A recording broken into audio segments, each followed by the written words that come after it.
Bueno, vamos a continuar. Hasta aquí solo hemos visto el primer capítulo de la exhortación, que es el llamado a la santidad, que por medio de varias cosas que hemos escuchado, que yo he ido proponiéndoles, es a lo que nos invita el Papa Francisco. Pasamos en el segundo capítulo. Es algo que le preocupa mucho al Papa Francisco, porque no lo saca aquí, ya en la Evangelii Gaudium lo volvió a denunciar y aquí digamos que lo desarrolla todavía más. Es lo que habla de los enemigos de la santidad. Enemigos de la santidad. Uno, cuando oye enemigos de la santidad, pues enseguida por nuestra mentalidad sería pues el mundo, la carne, el demonio, en fin, todas estas cosas. Pero él habla de dos situaciones mucho más sutiles que de alguna manera tenemos asimiladas y que impiden que podamos vivir esta llamada o responder a este llamado a la santidad. Todo parte, tenemos que hacer un poquito de historia para ubicar lo que él dice. Haciendo historia de la Iglesia, que algo han dado, allá por los primeros siglos, saben que los primeros concilios tuvieron que responder a las primeras herejías. Herejías que ponían en duda, pues desde la Trinidad hasta el siglo IV y V, sobre todo son las famosas herejías cristológicas, ¿sí? Que se centraban la doctrina, lo que se dice, lo que se ponía en duda, es que Jesús es una persona, porque solo lo es, pero que tiene dos naturalezas, la naturaleza divina y la naturaleza humana. ¿Sí? Ocurrió pues que tal Arrio, el arrianismo, decía que ciertamente Jesús existió, es una persona excelente, pero que no era hijo de Dios, no era Dios. Luego salió Apolinar y se fue al otro lado. Jesús ciertamente es el Hijo de Dios, pero tomó la forma humana, pero no se hizo hombre totalmente. Luego salió Nestorio, el nestorianismo, en que decía que cómo va a ser posible que una persona tenga dos naturalezas, sino que hablaba ahí de un desdoblamiento de que se habían dado ahí en Jesús dos personas diferentes, la humana y la divina, según el momento en que funcionaba. Ciertamente la Iglesia, en Éfeso, en el Concilio de Éfeso y de Calcedonia, determinó que todo eso era incorrecto. Que lo que realmente creemos y lo que vivimos es que Jesús fue una persona, una sola, primero, y que tenía dos naturalezas y que las dos las vivió plenamente, en plenitud. Es decir, fue verdadero Dios y verdadero hombre. Como dice San Pablo, o dice la Escritura, al hablar de la naturaleza humana de Jesús, en todo menos en el pecado, ¿no? Pero para todo lo demás, humano. Esto ha seguido arrastrando, ¿no?, a lo largo de la historia. Y más adelante, pues siempre hay quien quiere de alguna manera, vamos a poner las categorías que entendemos a veces, en lo divino siempre ponemos al espíritu y en lo humano ponemos la carne, ¿no? La carne, el cuerpo, y todo lo que. Pues más adelante aparecen también dos herejías. Una que se centra en este ámbito, que es lo que llamamos el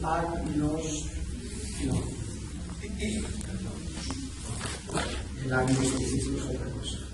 El gnosticismo, y otra que se centra más en esta parte que llamamos pelagianismo. Pues bien, sorprendentemente, el Papa le dedica todo el segundo capítulo a estas dos herejías, porque dice que se han metido en la Iglesia de una manera muy sutil y que impiden que vivamos verdaderamente el Evangelio. Vamos a ver por qué. Y sobre todo con el fin de identificarlo en nosotros. ¿Qué es el gnosticismo? El gnosticismo podríamos decir que es domesticar el misterio. Es decir, lo que me desborda, yo lo quiero de alguna manera manejar. Es decir, hacer a Dios a mi posibilidad.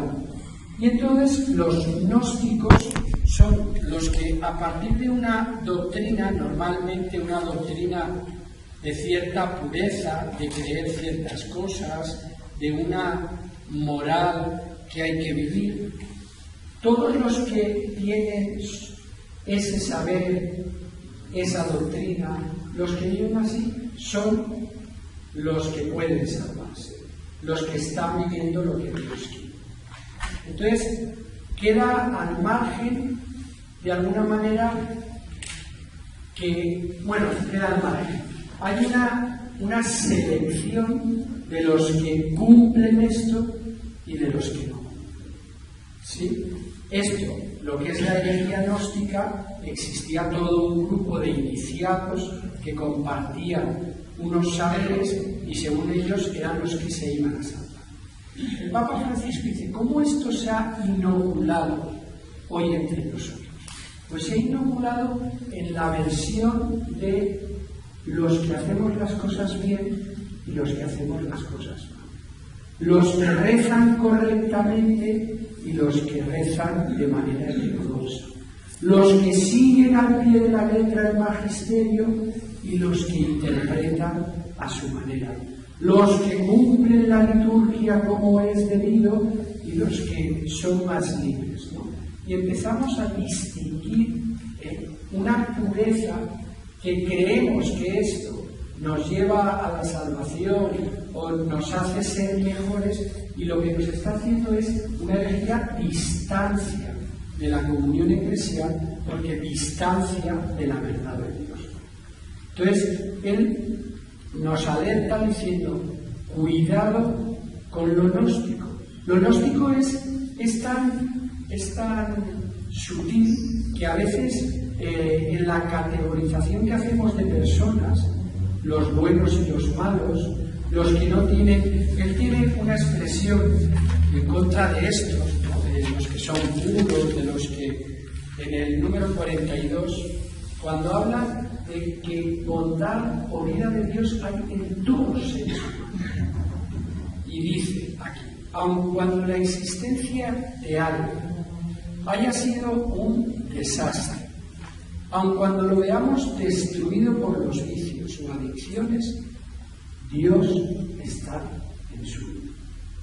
Esto rompe el gnosticismo. Es decir, que una persona viciosa, destruida, que de repente digamos que en él está la presencia de Dios, esto hace que veamos las cosas de manera diferente. Vamos a dar un pasito más hacia lo nuestro. ¿Y esto en la escuela qué tiene que ver?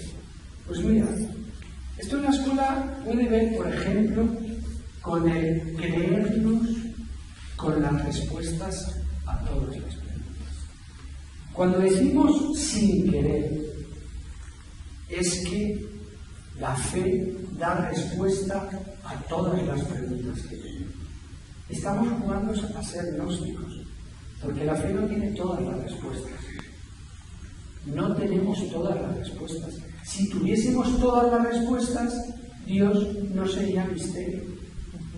Y la creación de Dios no participaría de ese misterio. Entonces no tenemos todas las respuestas. Tenemos caminos para encontrar sentido a todas las preguntas. y a todas las situaciones, eso sí. Yo desde la fe puedo encontrar sentido a todas las situaciones que puede vivir una persona, pero no necesariamente una respuesta.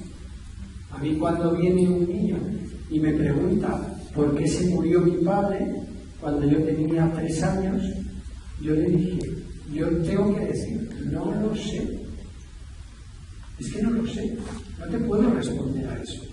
Cuando nosotros intentamos responder porque Dios, porque esto, estamos jugando a ser gnósticos, a dar respuestas que no podemos dar. Pero ¿quién te ha puesto aquí a dar las respuestas de Dios? A mí me gusta decir a las maestras de infantil, de inicial, que ellas son las grandes porteras, las que abren la puerta de la trascendencia de los niños. Y entonces me dicen, pero padre, ¿y eso cómo lo podemos hacer con los pequeños que son? Se piensan que les voy a decir que tienen que enseñarles a rezar, a hablarles de Dios. No. Tienen que aprender a decir solo 3 palabras. No lo sé. Algo tan sencillo como eso. Cuando un niño de inicial, cuya maestra es más que Dios, por supuesto más que su madre, ella es la que lo hace bien, y si la maestra ha dicho que el ceviche se hace con naranja, vete tú y dile que se hace con limón. La maestra es la que sabe. Es la más guapa, es la más linda, para un niño inicial es el referente más alto. Pues cuando ese niño recibe de esta maestra que le pregunta algo y le dice, no lo sé, le está abriendo la puerta a la trascendencia. Es decir, si aquella persona en la que yo deposito toda mi confianza, para mí es lo máximo, me dice que no lo sabe, es que existe algo más allá de esta persona. Esto evidentemente no lo organiza mentalmente así el niño, pero existencialmente lo vive. Decir no lo sé es muy sano. Parece que nos da vergüenza a una pregunta de uno de nuestros alumnos decir no lo sé. Como que quedamos mal. El mal en el mundo. ¿Cómo explicas tú el mal en el mundo? ¿Por qué hay guerras? ¿Por qué? Claro que hay explicaciones, evidentemente que hay explicaciones. Pero es importante también dejar preguntas sin responder. Porque una pregunta sin responder lleva a la búsqueda y lleva a encontrarte con una dimensión que es la dimensión del misterio y la trascendencia. No podemos controlarlo todo. Por eso es importante que estemos atentos a esto, ¿no? Y que más allá de doctrinas, de purezas, de rituales, de querer hacer las cosas bien, pensemos en algo más que tiene que ver con lo humano. Lo humano falla, es fallido, podemos fallar nosotros, no pasa nada. Yo a veces a los padres, en las escuelas de padres les digo, mira, le haríais más daño a vuestros hijos no riñendo en casa que riñendo.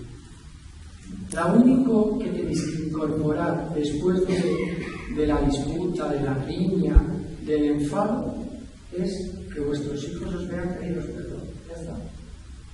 Porque es mucho más educativo, enseña y anima más a un niño verse a unos padres, pedirse perdón y luego continuar la vida, que el hecho de ocultar que se llevan mal o que se pelean. Peleense.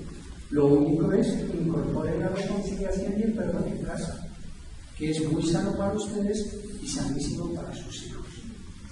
Entonces, caer en el gnosticismo, el Papa dice que nos impide vivir la santidad.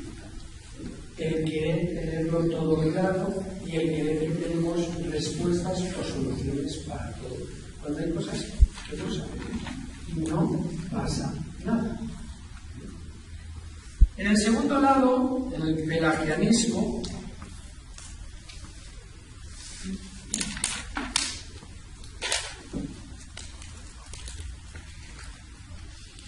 Pelagio era un fraile de los siglos IV y V, en donde él llegó a decir que lo importante en la vida cristiana eran las obras y el esfuerzo humano.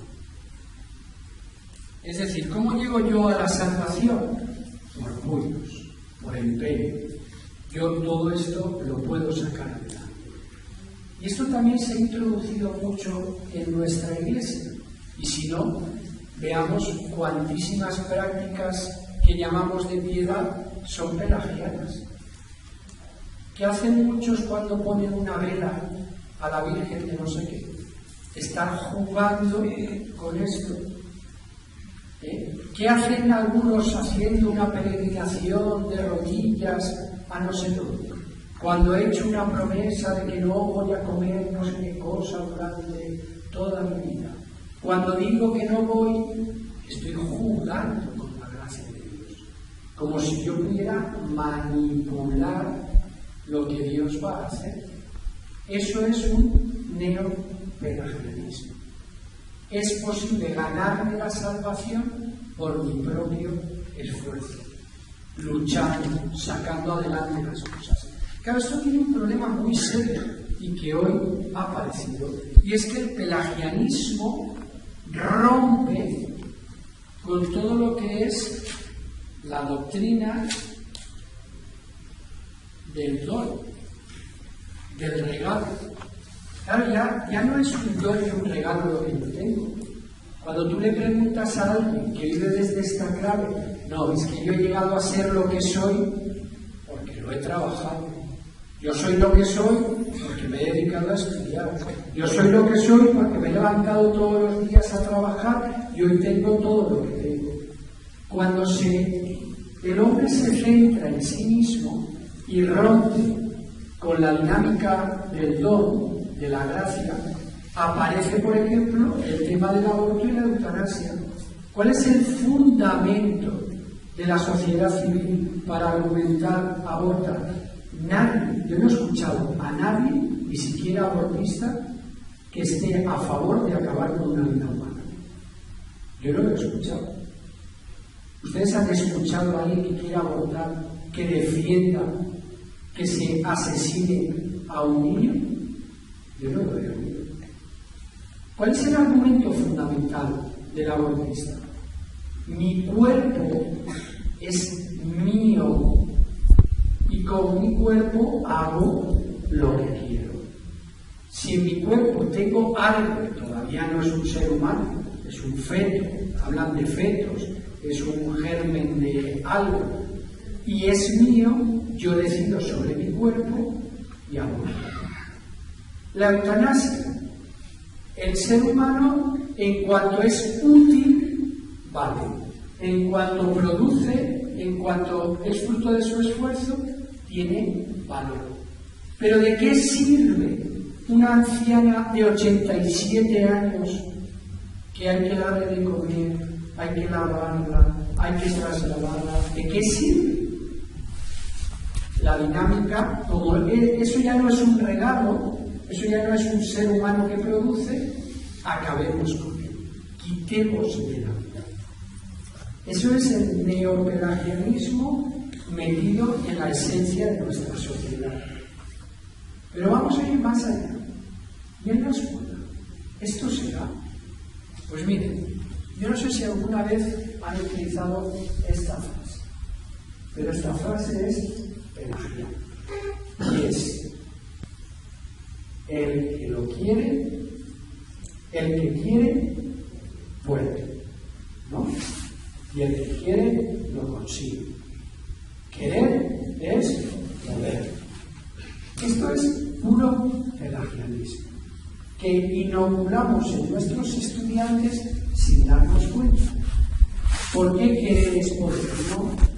Yo hay cosas en mi vida que quiero y veo que no puedo, que quiero cambiarlas y se repiten, que quiero quitarlas de mí y no puedo. Luego, querer no es poder. Yo me tengo que abrir también a una dimensión que es la dimensión de la gracia, donde yo no puedo, yo invoco a Dios.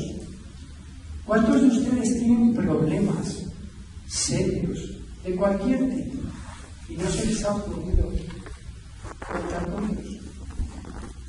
No, pero si es que no tiene nada que ver con Dios, no, es una deuda que tengo. ¿Qué? Que Dios no puede aparecer en tu vida de cualquier manera, no para solucionarte la deuda, sino para que puedas vivir en esa situación, que es lo importante.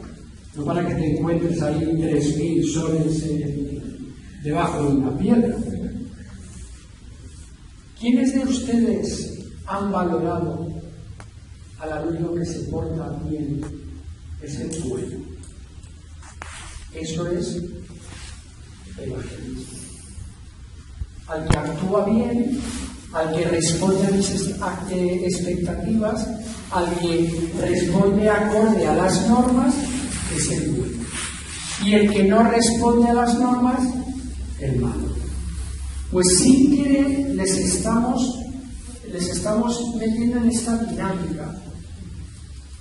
Lo que vive ese niño que se porta bien, que no habla y que no molesta, le nace, es algo natural, responde a un querer estar, o simplemente es que es flojo y que le da igual y que al menos no molesta. No lo sé, ni se lo he preguntado, pero me es cómodo tenerlo en el aula, porque con él nunca discuto. Eso es, de alguna manera, esa tendencia pelagiana. A los que responden bien, les ponemos las mejores notas, ¿a que sí? Y nuestras calificaciones es, tanto sabes, tanto vales. Bueno, pues estamos de alguna manera educando en esto, en que tú eres lo que tú te esfuerzas y lo que tú vales. Es decir, lo que acaban de decir ahora de los gestos de santidad. La niña que no sabe si está embarazada, que no se lo ha dicho a nadie y que por eso es imposible que atienda en clase, porque está en otra historia. Jala un curso, jala otro curso, jala otro curso. Esa es la mala. Esa es la que no rinde. Esa es la perezosa y la floja. Es que nosotros tenemos que estar atentos a esas cosas. Porque si no, estamos actuando desde esa herejía que dice el Papa, que nos impide entrar en una dinámica de santidad. Entonces, es importante que prestemos atención a cómo tratamos a nuestros alumnos. No vaya a ser que estemos de alguna manera promocionando estas doctrinas erróneas que no tienen que ver con el Evangelio, ni con Jesús, ni con la propuesta de nuestro Dios, ¿no? Ni el ser puros y el saber y el responder bien a la Iglesia peca mucho de esto. Peca mucho de esto. ¿Saben dónde peca y se nota muchísimo? Hacemos una marcha por la vida, o un encuentro de no sé qué, o han convocado un retiro ustedes en el aula. ¿Qué es lo primero que les pregunta el párroco? ¿Cuántos son? ¿Cuántos han ido? El número es un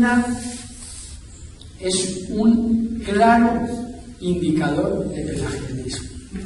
Me da igual qué es lo que vivan, qué es lo que hagan. Han ido 150 al retiro de la UDEC. Pues el director, que no está aquí, por eso nos podemos meter con él, estará orgulloso. Irá al obispo y le dirá: Monseñor Lino, 150 en el retiro. Y Monseñor Lino, que será una bellísima persona, a lo mejor en vez de preguntar ¿y qué hicieron? ¿Y qué frutos les dio? ¿Y dónde ha visto que han cambiado estos profesores? A lo mejor dice 150. Qué bueno, a ver si el año que viene conseguimos que vayan 180. Eso es puro pelagianismo. Nos importa el número, el dato, la gloria humana, la cantidad por encima de eso. A mí eso también me enerva mucho, concretamente con mi padre, que siempre te está preguntando números. Ya no les digo en la vida religiosa, ¿no? Cuando las vocaciones y cuántos, y cuadros, ¿no? Pero que esto no es dinámica de evangelio. ¿Cuándo Jesús se pregunta por el número? Piensen un poco. ¿Quién ha sido el mayor fracaso de la historia en convocar gente? Jesús de Nazaret. Se cogió 12 amigos y la selección de personal un exitazo. Uno lo negó, el otro lo entregó. 2 se dedicaban a ser violentos porque eran del grupo de los celotes. Otros, el Felipe se pasa todo el Evangelio preguntándole a Jesús que parece que no se entere de nada. ¿Y esto cómo va a ser? ¿Y con esto por dónde iremos? ¿Y esto? Es decir, si analizamos y cuando el momento que necesita que el grupo sea fuerte, coherente, que se cohesione, desaparecen todos. ¿Qué mayor fracaso de Jesús? Vamos, tenía un asesor de recursos humanos que es como para no acudir a él. ¿Quiénes lo siguieron? ¿Recuerdan Juan 6? La multiplicación de los panes y los peces. ¿Quién va a dar de comer a esta muchedumbre? 5.000 hombres, sin contar mujeres ni niños. Es decir, miles de personas. En una Palestina que no llegaban a ser ni 2 millones de personas. ¿Qué digo yo 2 millones? Que serían, pues, decir 7.000, 8.000, 9.000 personas. Eso es, vamos, algo inaudito. ¿Cuántos están con Jesús en la cruz? Ninguno. Ninguno. De aquellos, ninguno. O sea, numéricamente, Jesús es el hombre más fracasado de la historia. No ha habido nadie que tenga, en el momento de morir, menos seguidores que él.